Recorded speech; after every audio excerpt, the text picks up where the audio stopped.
नमस्कार मंडळी, लग्नानंतर होईल प्रेम या मालिकेचा आजचा भाग बघताय प्रेक्षकांनो तुम्ही आता 18 ऑगस्टचा भागाच्या सुरुवातीला जीवा काव्या आणि पार्थला सांगतो की नंदिनीला लग्न मंडपातून किडनॅप करणाऱ्या वसू आत्याच होत्या आणि रम्याने तिला सांगितलंय की 24 तासात पुरावे सादर करून दाखव, नाहीतर तुला हे घर सोडून जावं लागेल। हे ऐकून काव्या आणि पार्थ त्यांना खूपच धक्का बसतो। त्यानंतर काव्या म्हणते म्हणजे वसू आत्याने लग्नातून नंदिनी ताईला किडनॅप करायला लावलं होतं। त्या अगोदर आपल्या चॅनलला आता सबस्क्राइब करा आणि नोटिफिकेशन बेल ऑन करा। त्यानंतर काव्याला सगळं काही आठवतं, लग्नामध्ये काय झालं होतं, नंदिनी ताई गायब झाली होती, सगळं कसं काय घडलं होतं, काव्याला बळजबरीने पार्थ बरोबर लग्न करायला लागलं होतं, हे सगळं तिला आठवतं। त्यानंतर काव्या अचानक चक्कर येऊन पडते।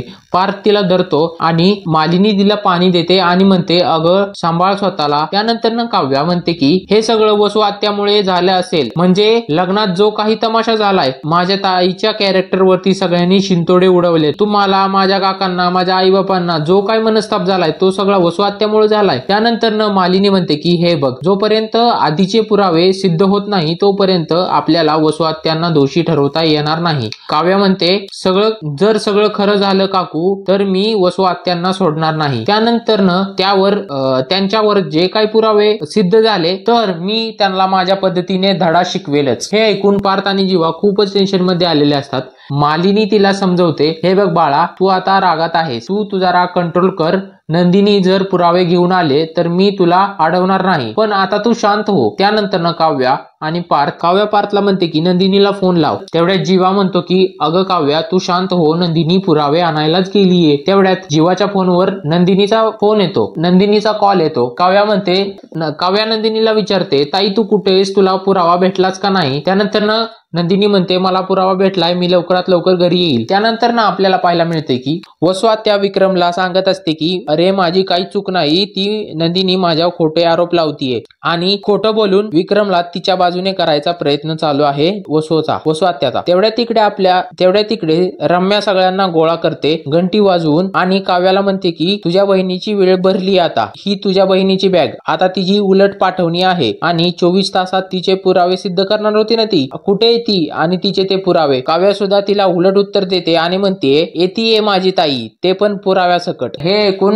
रम्याचा चेहरा खूप घाबरलेला असतोय, पण रम्या म्हणते की 24 तास संपलेत, आता फक्त 5 मिनिट बाकी आहे, पण तुझी नंदिनी ताई कुठे आहे? ती दिसत नाहीये। पण तेवढ्यात आपल्याला पाहायला मिळते की नंदिनी तिकडून आवाज देते आणि म्हणते पुरावा आणलाय मी। नंदिनीला बघून सगळ्यांना धक्का बसतो। वसू आत्याला रम्याला खूपच टेन्शन येतंय, त्याला काहीच सुचत नाही। त्यानंतर नंदिनी सगळ्यांसमोर येते आणि म्हणते 24 तास संपायला फक्त 5 मिनिट बाकी आहे, पण माझा खरेपणा आणि वसू आत्याचा खोटेपणा हा दाखवायला मला 1 मिनिट सुद्धा लागणार नाही, कारण मी जो पुरावा आणलाय ना तो हा आहे। सगळेजण त्याच्याकडे बघतात। जीवा म्हणतो नंदिनी तू दीपकला आणलंयस? नंदिनी म्हणते जीवा थांब, मी सगळं काही सांगते। त्यानंतर वसुंधरा नाटक करते की मी ह्या माणसाला ओळखत नाही, हा कोण आहे? हे ऐकून दीपक म्हणतो की मला ओळखलं नाही तुम्ही वसुंधरा मॅडम? अहो मी दीपक, तोच ज्याला तुम्ही नंदिनीला किडनॅप करायला लावलं होतं। हे ऐकून वसुंधराला तर धक्काच बसतो आणि घरातल्या सगळ्यांना सुद्धा धक्का बसतो। वसुंधरा म्हणते हे मुला, मी तुला ओळखत नाही आणि तू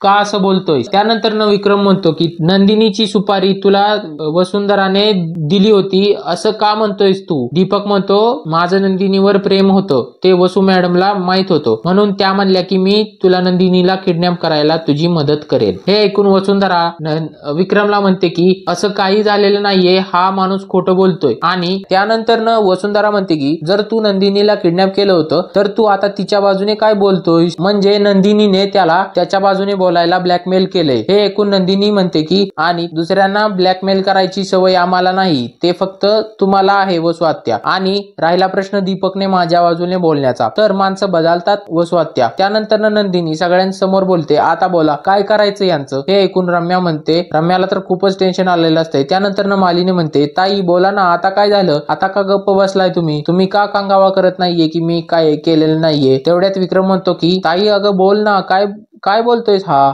तेवढ्यात रम्या म्हणते की मामा ही नंदिनी खोटं बोलतीये, तसेही दीपकचं तिच्यावर प्रेम होतं, त्याच्यामुळे नंदिनीने त्याला काही कन्व्हिन्स करायला खूप वेळ लागला नसेल. हे ऐकून जीवाला तर खूपच राग येतो आणि जीवा रागात म्हणतो की ए रम्या काय बोलतेस तू? मोठे सगळे बोलतायत ना, तू का मध्ये बोलतीयस? एक शब्द सुद्धा बोलू नकोस. तेवढ्यात रम्या म्हणते अरे मी बोलणारच, माझ्या आईवर नको ते आरोप करतीये तुझी बायको. त्यानंतर ना काव्या म्हणते की ए रम्या तुला काय बोलायचंय तेवढं बोल, पण मी वसवात त्याला काही सोडणार नाही. त्यानंतर ना दीपकचा फोन वाजतो. दीपक फोन घेत असताना त्याच्या खिशातून एक चिठ्ठी बाहेर पडते. रम्या ती जाऊन उचलते आणि बघते त्या चिठ्ठीमध्ये असलेलं असतं की नंदिनीने दीपकची जामीन करून त्याला बाहेर आणले आणि नंदिनीचा हा सगळा प्लॅन असतोय असं तिला कळतं आणि ती सगळ्यांना सांगते. त्यानंतर नंदिनी रम्याला समजवण्याचा प्रयत्न करते पण ती समजत नाही. त्यानंतर रम्या दीपकची कॉलर पकडते आणि म्हणते की तुला नंदिनीने काय काय सांगायला लावलंय ते खरं खरं सांग. दीपक घाबरून सांगून जातो की नंदिनी आणि माझ्यात डील झाली आहे. नंदिनी म्हणली की मी तुझी जामीन करते, तू वसुंधरा मॅडमच्या विरोधात खोटी साक्ष दे. हे ऐकून सगळ्यांना तर धक्काच बसतो आणि हा एपिसोड इथेच संपतो.